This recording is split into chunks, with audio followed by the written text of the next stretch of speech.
and welcome back to the From the Terrace podcast. This week's debate, we are discussing the League One promotion race. I am joined in the studio by Oxford United fan Jack Sell, and over the phone we have Grace Scott, who is part of the media team at Wycombe Wanderers and is also a Rotherham United supporter. But first, our very own Regan Valet was investigating the matter.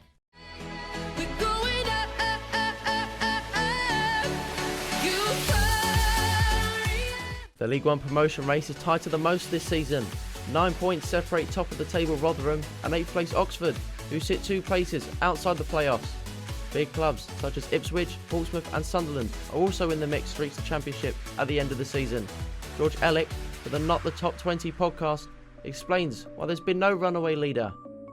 Every time any team's got to the top of the table, they seem to follow that up with a bit of a slump. Wycombe have done it, Ipswich have done it, Peterborough have done it. Even Oxford to an extent when they hit second came back as well. Rotherham seems to be the team who are dealing best with the pressure. The big games keep coming. Just this weekend, Peterborough won 4-1 at Ipswich, while Portsmouth beat Sunderland 2-0. Williams in the penalty area, chipped in, it's a dangerous ball and it could go in, and it does go in!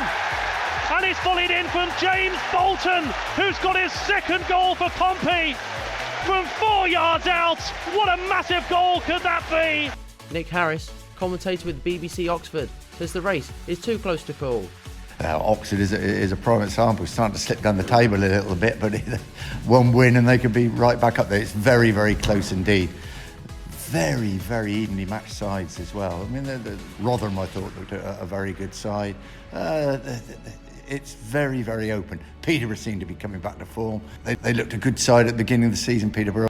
Portsmouth are the informed side after a poor start, which saw fans calling for manager Kenny Jackett to be sacked. They are now the side that Ellick is tipping to go all the way, based on XG numbers. XG determines the amount of goals a team will score or concede, based on the quality of chances created. I think Portsmouth are, in my head, at least the favourite. Their kind of XG numbers, even when Portsmouth were struggling at the beginning of the season, they were a side who were topping that ratio, the XG ratio tables. And they've lost just 3 games in their last 28 now in all competitions. We spoke to some Portsmouth fans who echoed Ellick's confidence. Yeah, definitely. I mean, last season as well, they'd narrowly missed out promotion, and they've definitely got enough quality players in League One to push for promotion again. Unbeaten in January. I think nothing can really stop us at the moment. I think we're scoring all over the park, maintaining some clean sheets. Alex Bass performing well. They'll win it. They will win the League One, and then they will go up. That's it. They will be Championship next year. So League One is definitely a league to keep an eye on in the final months. This is Regan Valet for Sunderland Sports News.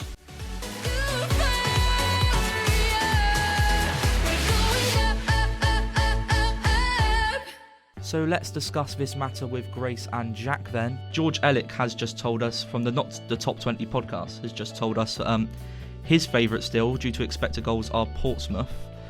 Grace, we'll go with where your heart is, Rotherham. What are your thoughts on the League One promotion race, that perspective? I think obviously there's expectation for Rotherham to do well this year. People sort of see us as a sort of yo-yo team.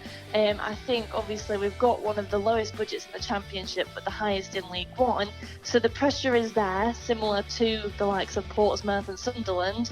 But I think Rotherham fans don't expect too much and didn't going into this year, because obviously there is the big teams like Ipswich, Portsmouth, Sunderland. So I think it is competitive, but it's not really too much of a surprise to see us where we are. Yeah. Thoughts on how you think Rotherham are handling it? Because George did tell us that he thinks Rotherham are dealing with the pressure of being the best out of all the sides so far this season. I think there's no pressure really for Rotherham. Obviously there is the expectation of getting back one day into the Championship and then establishing that position. But I think amongst the supporters, obviously with me being one as well, I don't expect too much from the team. And obviously you work for Wycombe Wanderers now. Yes. Thoughts on their chances as well, because obviously it's a bit of a conflict of interests for you. I'm sure you're hoping both of them get promoted. But is a bit of a different vibe around Wycombe than it is to Rotherham? I've joined Wycombe at obviously a difficult time, but I think it's been interesting because going into the training sessions at Wycombe and seeing what they do behind the scenes, I can sort of see similarities with Rotherham. Gareth Ainsworth obviously has a great personality, and he definitely injects that into his team. He's taken a relaxed approach to it all. He's not putting pressure on the team. It's more about, he's taking it game by game, seeing how things go and just ticking the wins off as they go, really. All right, well, Jack, we'll get your perspective now. Obviously, you're an Oxford United fan. Yeah. You're sort of looking at it from the lower end. You're obviously at the bottom of that sort of chasing pack. What are your thoughts on it? Yeah, well, we were doing all right up until January, and then kind of fell away slightly. We didn't win a game in January, I don't think, but I still think we're in a decent shout. 8th, having a little cup run, and then we'll come back to the league. We've got 9 games in February, so we've got a big month. By the end of the month, you'll be able to tell how our season lies. Because I still believe we can get automatics at the minute. Maybe if at the end of the month it'll be a rebuild for the playoffs. Try and put your neutral hats on. We'll go with you, Grace, first. Who do you think you could see being the top 2 at the end of the season?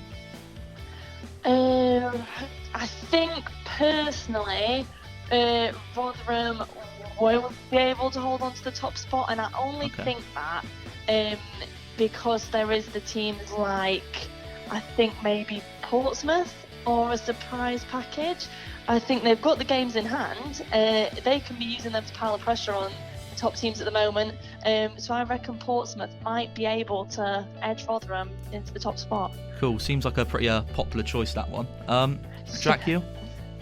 Yeah, I'd have to agree. I think Rotherham are the team that are at the top and setting the pace at the minute. And then I think if you look to the chasing pack, Portsmouth are probably the ones who look most likely. They've got all the momentum because they started off probably the poorest of the sides that are up there, and then now they're looking really strong in the Kenny jacket to make a push for the top 2, maybe take that top spot. And then I think, Oxford, my team, probably the playoffs we're looking at realistically. Okay, cool. Right, obviously the debate could go on forever. There's plenty of teams to get involved that haven't even been mentioned, like some Coventry and Peterborough. But thanks, Grace, for joining us. That's us done for the day. No problem. Lovely to talk to you. Yeah, thanks, Grace, and cheers, Jack. Thank you.